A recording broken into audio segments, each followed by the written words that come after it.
Chicken ना mutton आमे आज करिबा माछ बेसर जो थे कि चिकेन मटन भी फेल मार छुआ आपण को आराम से आपणकर खाईदेवे। चिकेन मटन ढूँ भी आहरी स्वादिया लगे। छुई आलू माछ बेसर चलतु आम स्टार्ट करवा छुई आलू माछ बेसर। नमस्कार मुझे डली आपण स्वागत कर डॉलीज किचन को।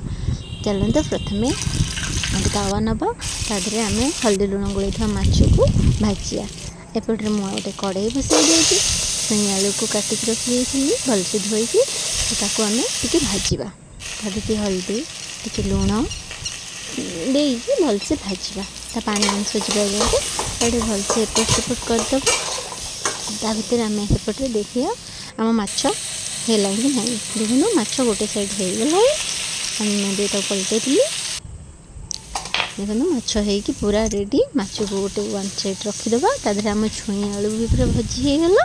एवं चलते से कड़े किसी तेल दबा तादेह किसी जीरा देकी आम पियाज दबा। पियाज टिके भाजिया छाड़देवा। पियाज टे भाजी आसला लुण कि हल्दी कि काश्मीर मिर्च देते भलसे घाटी देते। मसलाटा टिके ये गले आम टमाटो देवा। टमाटो को एपट सेपट कर आम बाटन जो बाटी रखी अदा रसुण पेस्ट 2 चम्मच देवा। ताको भलसे देखिए मो बाटनटा कषी आसला कहीं तेल देखो उपरको आसीगला। मुझे तादेह सब गुंड मसला दे लंका जीरा गुंड धनिया गुंड चिकेन मसला सब देकी भलसे बाटन को जारीदेवा। एवं मुझे भाजिक रखी परिवा आमर सब छुई आलू ताको देकी आउटे भलसे कषीदेवा। छुई आलू भलसे कषी होगला। आम ए पानी देवा। देखो पानी देदी आम किसी समय आम फुटिया को घोड़े छाड़देवा मिनिमम 10 मिनट। देखो 10 मिनट पर आम तरकारी केमती बहुत सुंदर देखा फुटी भी आसला।